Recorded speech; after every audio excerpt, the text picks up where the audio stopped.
So today I kind of want to talk about tongue-in-cheek topics. I don't really want to go into major detail about these tongue-in-cheek topics or anything like that, but I want to talk about how hard it is to actually talk about these tongue-in-cheek topics on the internet. When I say tongue-in-cheek topics, I kind of mean things like sexual violence, Black Lives Matter, all of those kind of topics. It really kind of makes it hard with the way that everyone is and the ability to hide behind a username on the internet means that people can no longer have an honest, opinionated side or statement or make an opinionated statement about these topics without being bashed, without being attacked, or without being taken wrong, or without being seen as horrible. So that's kind of what I want to talk about today.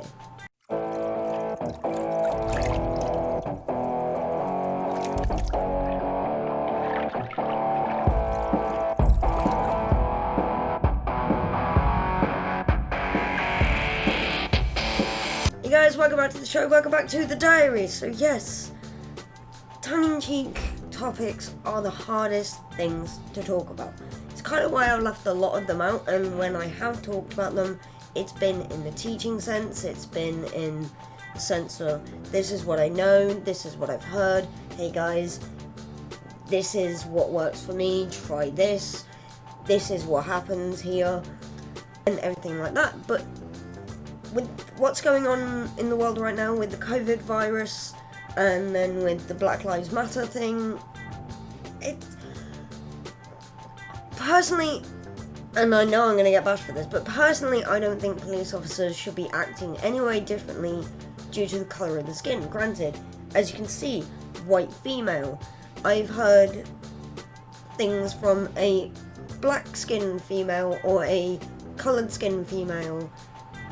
Yeah, you see PC already, person-centred and politically correct already. Coloured woman who I would say is not to the point of coloured that I would see where she would have the issues she was talking about having. And I'm not going to turn around and say she's lying, because she's not. If she's had those problems, she's had those problems, and that's the big thing. She struggles to come out and say, whoa, I'm having these problems, because when she does, she gets bashed for it. And it's the same with police officers. Coloured people can't go, whoa, I didn't actually do anything, I'm not doing anything, I'm being all innocent, I swear I'm not doing anything, I'm doing as you say, without being attacked, without being beaten up, without something happening to them. Now, I did say that this woman can't turn around and say, whoa, I'm not doing anything, or I'm having these problems. It's not that she can't do it, because she is as outspoken as can be, and she is amazing for it, she really is. But she's had this problem of finding somewhere to stream. She live streams and she talks about this stuff. She live streams on Twitch now. But when she went to Mixer, she tried Mixer and she felt like she couldn't talk about that stuff without being attacked, without having her channel reported or anything like that. And that's where the problem comes in. We as a society seem to now be really, really scared about talking about something that will make people go. Because when they do, it's always met with click, click, click, click, click, click, click, keyboard clicking of hatred comments, death threats, rape threats in the case of women, anything else in particular like that.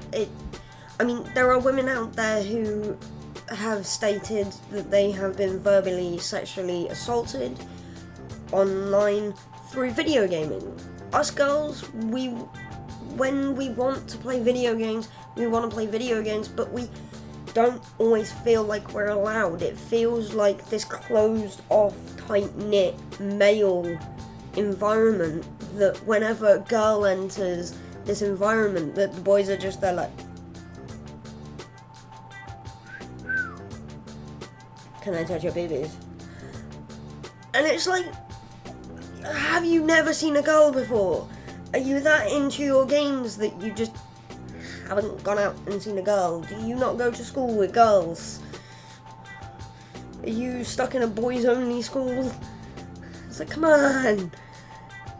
So we don't feel safe enough to use voice chat. We don't feel safe enough to say, I'm a girl. We don't feel safe enough to talk about these problems. Unless we're doing it in a teaching sense, and even then we don't always feel safe.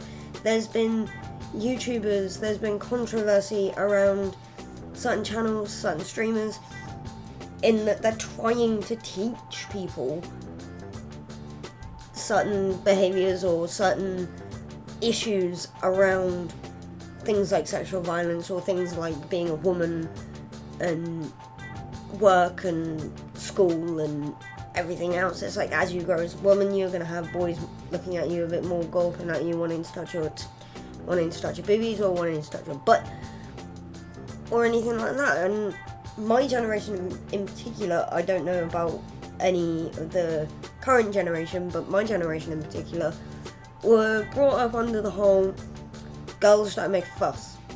Now, girls cry and everything, boys don't cry was also within my generation. But little girls should be seen, not heard. Little girls don't make a fuss. It's like, be quiet, don't talk about this thing, or don't scream about this thing, or whatever. And you can see me already going, kind of don't say that, because, yeah, it's going to set people off, it's going to be triggering. That's the problem.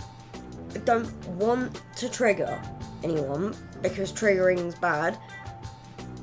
And if that person that gets triggered doesn't have the right support network around them to deal with said triggering, then that's not good, because when you trigger someone, it leads to serious issues, whether that's flashbacks, self-harming, or even worse than self-harming, and taking own life and everything like that.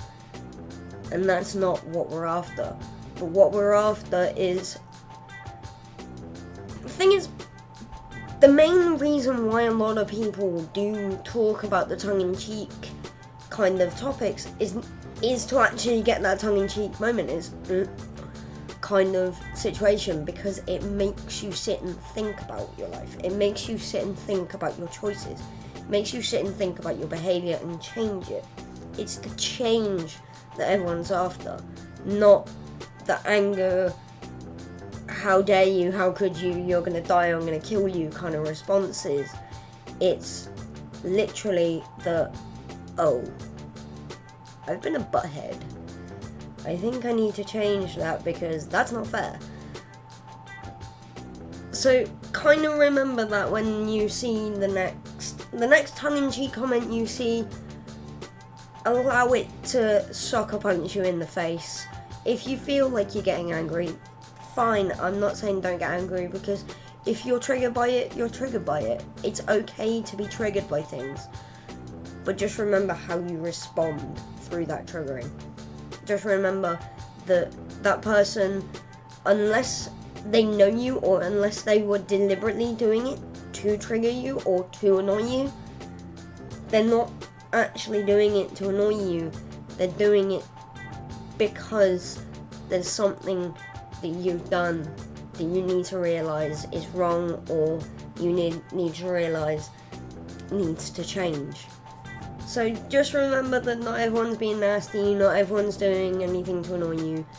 Think about what you've done, think about what you've said. Accept the anger, accept the tongue-in-cheek sucker punch of the comment. Maybe accept fault, accept blame, whatever it is, and just move on. Just be nice to people, because the other reason of putting the tongue-in-cheek comment is stress release themselves. So they could be having a bad day. You could have made your own tongue-in-cheek comment. They got sucker punched, got angry, and just flooded out with everything and given a tongue-in-cheek comment back. So just bear in mind that going back and forth with those comments is not going to help the situation. It's really not. You're just going to get into an argument and you're going to get everything else happening, whether that's the content ban or your comment ban or that video being pulled down or the comments being turned off. Whatever it is that happens because you've argued and not turned around and gone, it kind of looks like you're having a bad day. Okay, I'm sorry. I do realise what I did was wrong, what I said was wrong. I get your point, blah de blah de blah. Have spirited adult debates, not arguments, not fights, pretty much. And don't punish people for having that kind of tongue-in-cheek opinion. Because if it is tongue-in-cheek, and it's tongue-in-cheek for you, it's not always going to be tongue-in-cheek for everyone. So just remember that, and I'll see you Monday. See ya. Put a little bit of shit, put a little bit of shit, put a little bit of shit, get a little bit of gasoline. Welcome to another crime scene. Get a little bit of gasoline. Welcome to another crime.